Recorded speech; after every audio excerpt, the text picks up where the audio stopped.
بسم اللہ الرحمن الرحیم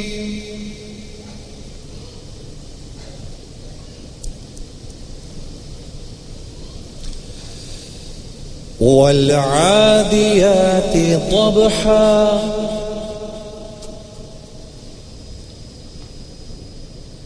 فالموریات قدحا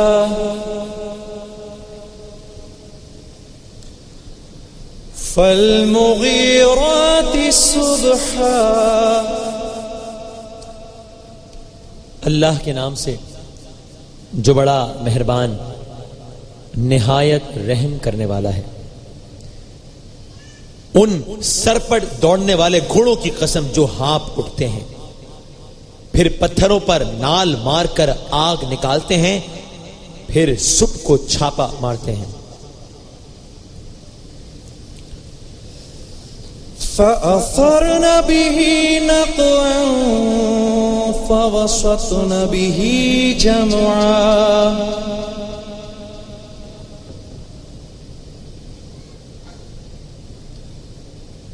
فأثرن به نقعا فوسطن به جمعا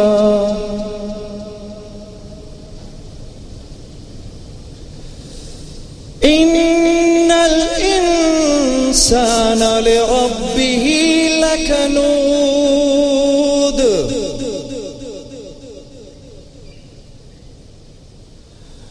إن الإنسان لربه لكنود۔ پھر اس میں گرد اٹھاتے ہیں، پھر اس وقت دشمن کی فوج میں جا گھستے ہیں کہ انسان اپنے پروردگار کا احسان ناشناس اور ناشکرا ہے۔ وَإِنَّهُ عَلَى ذَلِكَ لَشَهِيدٌ وَإِنَّهُ لِحُبِّ الْخَيْرِ لَشَدِيدٌ افلا يعلم اذا بعثر ما في القبور۔ اور وہ اس سے آگاہ بھی ہیں، وہ تو مال سے سخت محبت کرنے والا ہے، کیا وہ اس وقت کو نہیں جانتا کہ جو مردے قبروں میں ہیں وہ باہر نکال لیے جائیں گے؟ وحصل ما في الصدور إن ربهم بهم يومئذ لخبير۔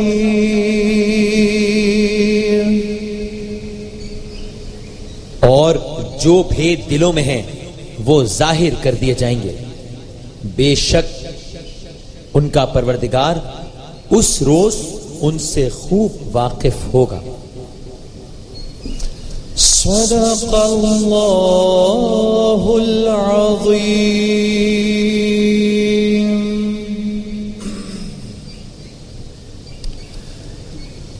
قابل احترام بھائیوں، دوستوں، بزرگوں، میری بہنوں،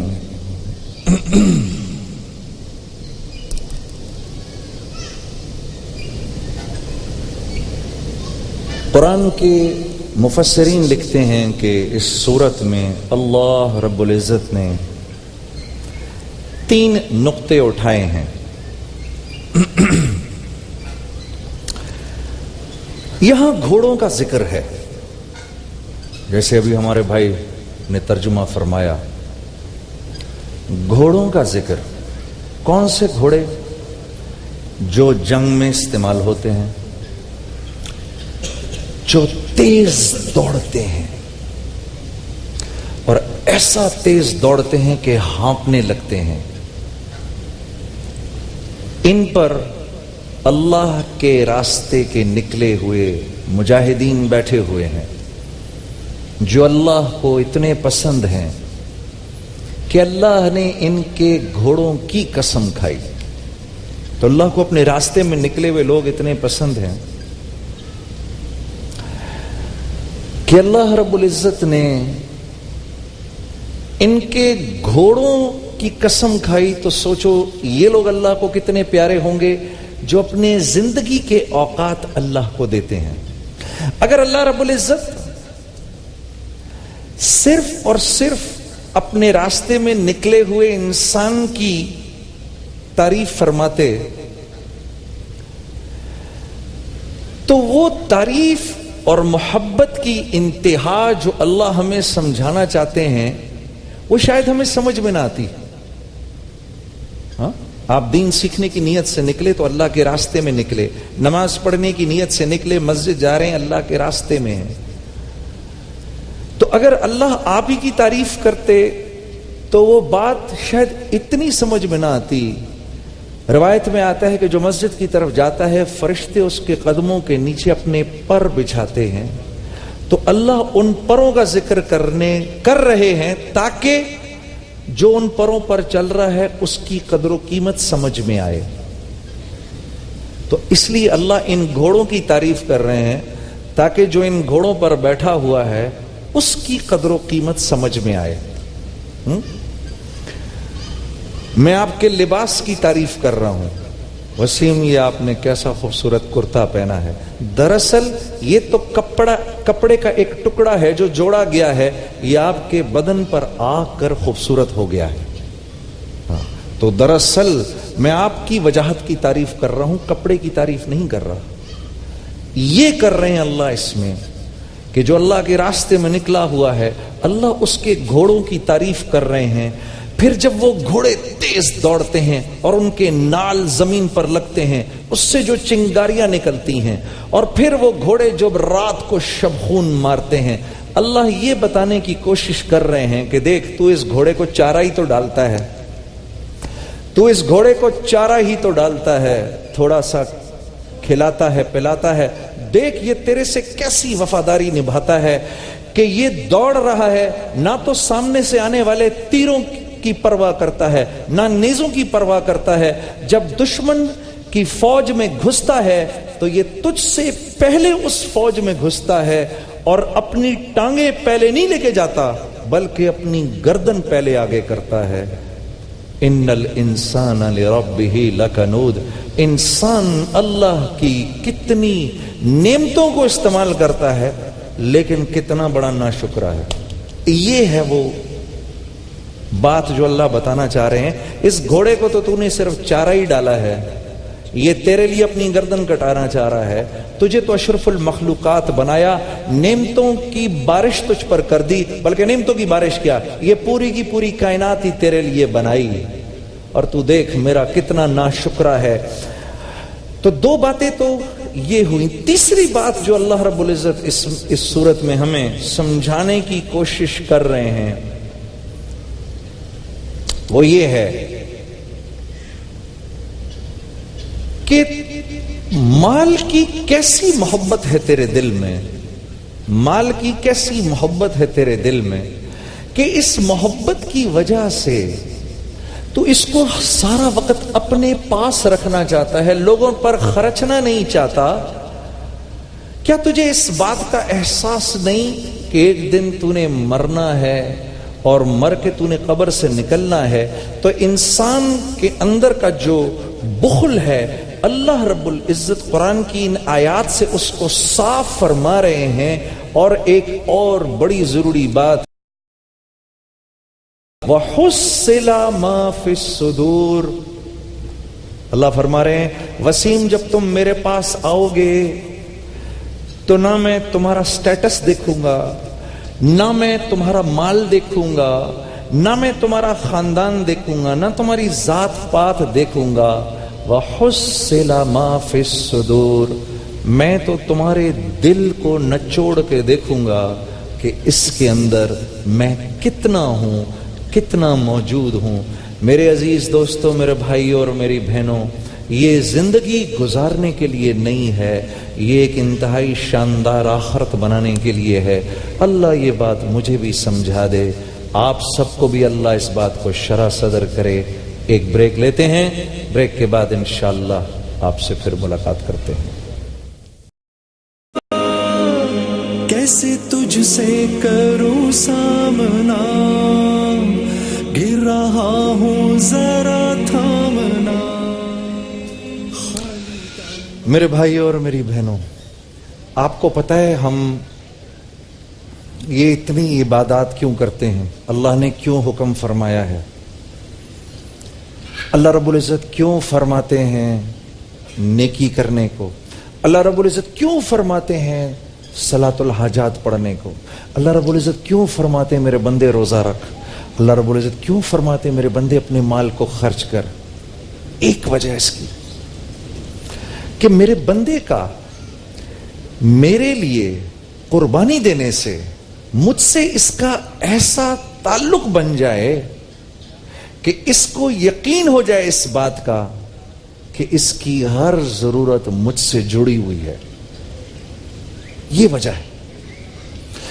جب مجھے اس بات کا یقین ہو جائے گا کہ میری ہر ضرورت اللہ سے جڑی ہوئی ہے, پھر اب میں رقت کے ساتھ دعا کروں گا, اے مالک الملک پلیز میرے مسئلے اور مسائل کو حل فرما. آدمی دعا کیوں نہیں کرتا؟ اندر سے شیطان کہتا ہے تیرا اس سے تعلق تو ہے نہیں, تو مانگے گا تو کیا ہوگا؟ کچھ بھی نہیں ہوگا.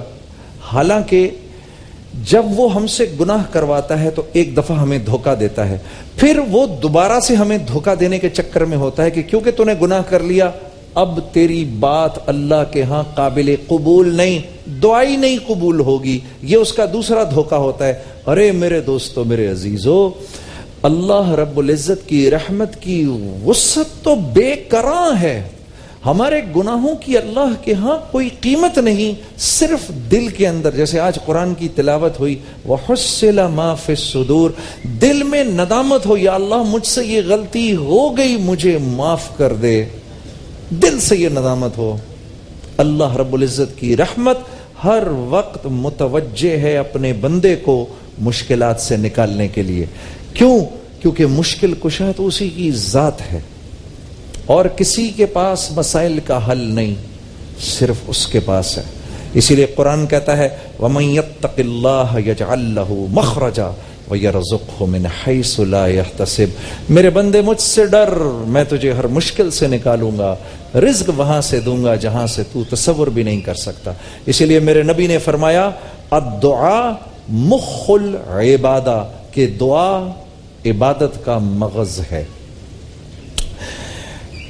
بہت ساری ہمیں دعاؤں کے لیے بے شمار میل آتی ہے. ہر روز ہم 5 دعائیں نکالتے ہیں اپنے بھائیوں اور بہنوں کے لیے. یہ میری بہن فہمیدہ ہیں کراچی سے, ان کا سوال ہے کہ میرا بچہ بہت زیادہ بدتمیز اور نافرمان ہے, بہت پریشان ہوں, کوئی وظیفہ بتائیے. میری بہن دیکھو, ٹھیک ہے وظیفہ ضرور بتائیں گے, لیکن بچے کی تربیت بھی تو کوئی چیز ہے کہ نہیں؟ وظیفہ ہی وظیفہ, اس سے تو کام نہیں بنے گا. میرے اللہ نے دنیا کو دار الاسباب بنایا ہے. یہاں پر وہ رب قادر ہے اس بات پر کہ آپ کی پیاس کو بجھا دے بغیر پانی کے, لیکن یہ اسی کا حکم ہے کہ پانی پیو, یہ اسی کا حکم ہے کہ اپنے بچے کی صحیح تربیت کرو. قُوا أَنفُسَكُمْ وَأَهْلِيكُمْ نَارًا, میرے بندے اپنے آپ کو اور اپنے بچوں کو جہنم کی آگ سے بچاؤ, یہ اسی کا حکم ہے. خیر, 5 وقت کی نماز کی پابندی کریے, نماز کوئی نہیں چھوڑنی. کسی بھی ایک نماز کے وقت یا رشیدو 100 دفعہ پڑھ کے اللہ سے دعا کرو. رشید کہتے ہیں سیدھی تدبیر کرنے والے کو. یا رشیدو 100 دفعہ پڑھ کے دعا کریں, اللہ آپ کے بچے کو آپ کا فرما بردار بنائے گا. بھائی عبد الشکور صاحب واہ کینٹ سے لکھتے ہیں بیٹی کی شادی ہے, بیٹی کی شادی کی ہے, چاہتا ہوں کہ سسرال میں عزت پائے, کوئی وظیفہ بتائیے. بے شک وہ میرا رب ہی ہے جس کے ہاتھ میں عزت اور ذلت کے خزانے ہیں. میں پوری امید کرتا ہوں بھائی عبد الشکور سے, آپ نے اپنی بیٹی کی تربیت ایسی کی ہوگی کہ جب وہ سسرال جائے گی تو وہ اپنی ساس کو اپنی ماں ہی سمجھے گی, اپنے سسر کو اپنا باپ ہی سمجھے گی. اس کے اندر آپ نے اس بات کو ضرور ڈالا ہوگا کہ بیٹا تیرا شوہر جو ہے اس کی ماننی پڑے گی، اس کے مشورے سے کرنا جو کچھ کرنا، اللہ تیرے گھر کو آباد کرے گا، یہ آپ نے سکھایا ہی ہوگا۔ اس کے ساتھ آپ کی بچی 5 وقت کی نماز کی پابند ہوگی، اس کو بولیے یا معزو، اے عزت دینے والے، یہ اس کو فرمائیے کہ وہ اس کو 100 دفعہ ہر کسی ایک نماز کے ساتھ پڑھ کے دعا کریں۔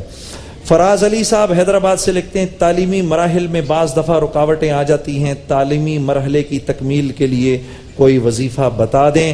ضرور پڑھتے رہنا، کوشش کرتے رہنا، اور یہ دعا جو ہے سورہ تحریم کی یہ پڑھنا، ربنا اتمم لنا نورنا واغفر لنا انک علی کل شیء قدیر، ہر نماز کے بعد ایک دفعہ پڑھ کے دعا کرو، اللہ آپ کو کامیاب کرے اور اللہ آپ سے اپنے دین کا کام لے۔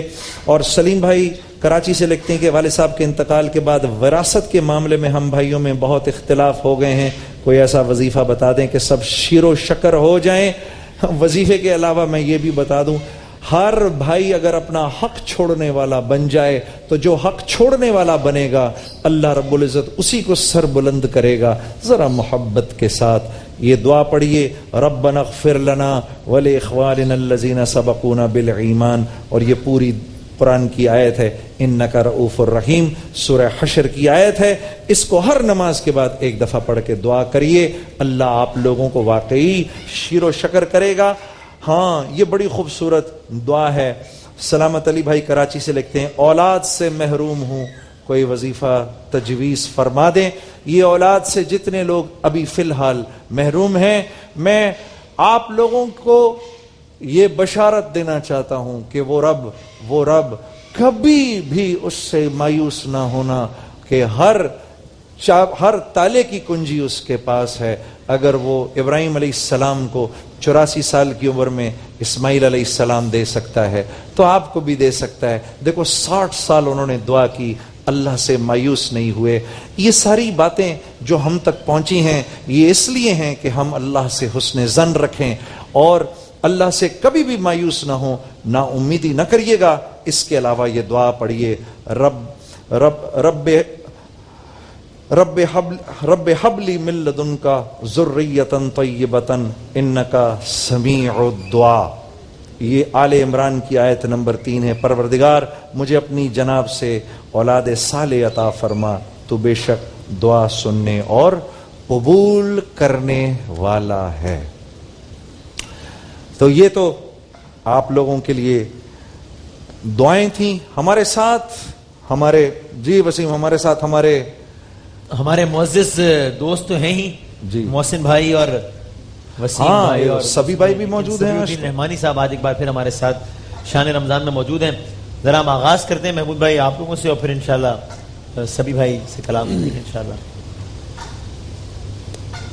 لا الہ الا اللہ، لا الہ الا اللہ،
کسی نے پوچھا کہ جنت کی کوئی قیمت ہے تو مصطفیٰ نے کہا لا الہ الا اللہ لا الہ الا اللہ لا الہ الا اللہ لا الہ الا اللہ. تیرا دست جود و دراز ہے، تیرا ہے غلام ایاز ہے، اور مجھے جس کے لطف پہ ناز ہے وہی تو بندہ نواز ہے. او بے نیاز بے نیاز مالک خالق ہے نام تیرا، یاد ہے ڈوبتے بندوں کو تیرانا تیرا. اور کیسے اندھے ہیں وہ لوگ جو تجھے ڈھونڈتے ہیں، لگے گردن میں موجود ٹھکانہ تیرا پڑے لا الہ الا اللہ لا الہ الا اللہ. بلغ العلا بکمالہ بلغ العلا بکمالہ کشف الدجا بجمالہ حسن جمیع خصالہ حسن جمیع خصالہ صلو علیہ وآلہ صلو علیہ وآلہ. خدا نہیں بخدا نہیں وہ خدا نہیں بخدا نہیں وہ مگر خدا سے جدا نہیں وہ مگر خدا سے جدا نہیں. وہ ہے کیا مگر وہ ہے کیا نہیں وہ ہے کیا مگر وہ ہے کیا نہیں. یہ محب حبیب کی بات ہے صلو علیہ وآلہ. جسے چاہا در پہ بلا لیا جسے چاہا در پہ بلا لیا جسے چاہا اپنا بنا لیا جسے چاہا اپنا بنا لیا. یہ بڑے کرم کے ہیں فیصلے یہ بڑے کرم کے ہیں فیصلے یہ بڑے نصیب کی بات ہے صلو علیہ وآلہ. اور نہ تو میرا کوئی کمال ہے نہ ہے دخل نگاہ ہمیں رکھتے ہیں، وہ نگاہ میں یہ کرم ہے میرے حضور کا بالا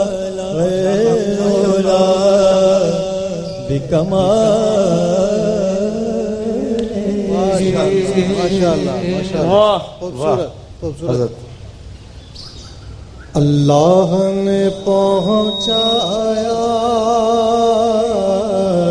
اللہ نے پہنچایا میرے اللہ نے پہنچایا سرکار کے قدموں میں، اللہ نے پہنچایا سرکار کے قدموں میں، اللہ نے پہنچایا سرکار کے قدموں میں، سرکار کے قدموں میں، صد شکر میں پھر آیا سرکار کے قدموں میں، صد شکر میں پھر آیا، صد شکر میں پھر آیا سرکار کے قدموں میں، کچھ دیر سلامی کو ٹھہرایا مواجے پر، ٹھہرایا مواجے پر، کچھ دیر سلامی کو ٹھہرایا مواجے پر، ٹھہرایا مواجے پر،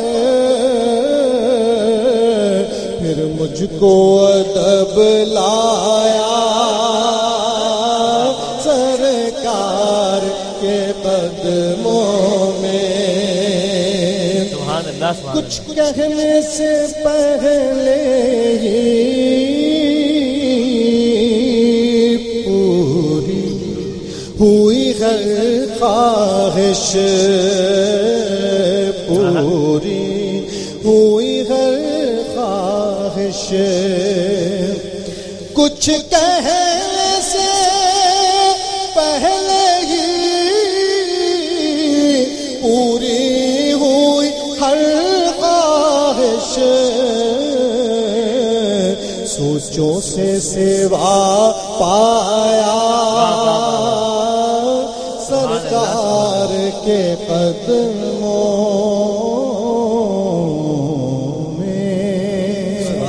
بھائی کیا کہنا، جزاک اللہ۔ ایک اور کلام دیکھیں۔ سبحان اللہ، سبحان اللہ، جزاک اللہ۔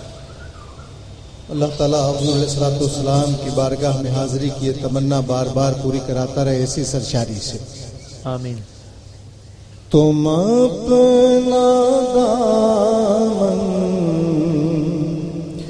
بچھا کے مانگو، تم اپنا دامن بچھا کے مانگو، حضور دیں گے ضرور دیں گے، دلوں کو دامن بنا کے مانگو، دلوں کو کاسا بنا کے مانگو، حضور دیں گے ضرور دیں گے، دلوں کو کاسا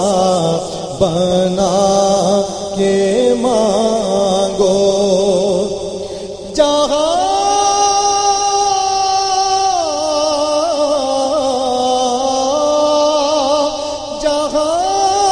سے مولا علی نے مانگا، جہاں سے ہر ایک ولی نے مانگا، انہیں چوکھٹ پہ جا کے مانگو، حضور دیں گے ضرور دیں گے، دلوں کو کاسا بنا کے مانگو۔ اگر یہیں سے رب دیتے ہوئے تو کہ فرمائش بھی ہے اور ماحول بھی بنا ہوا ہے، اگر آپ جاتے جاتے ہمیں دو اشعار خوشا وہ دن حرم پاک کی۔ خوشا وہ دن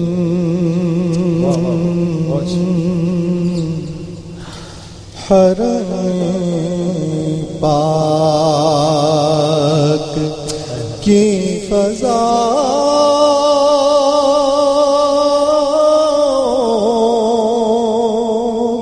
میں تھا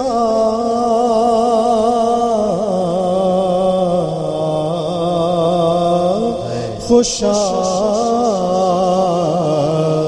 وہ دن حرم پاک کی فضا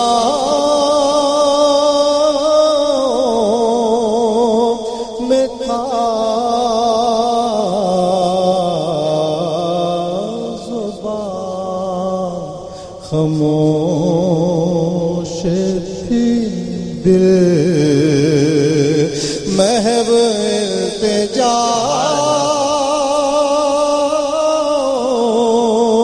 میں تھا، زبان خاموش تھی، دل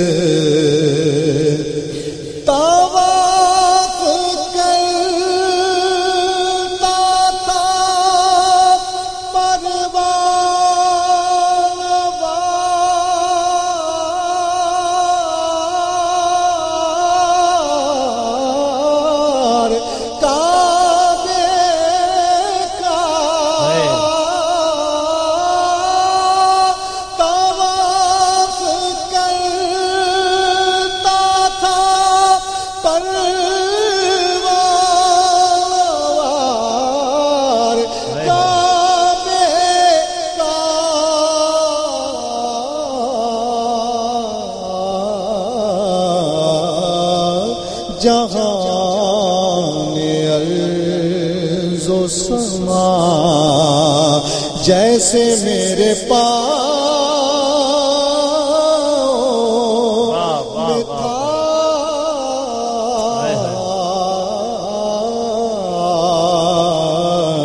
زبان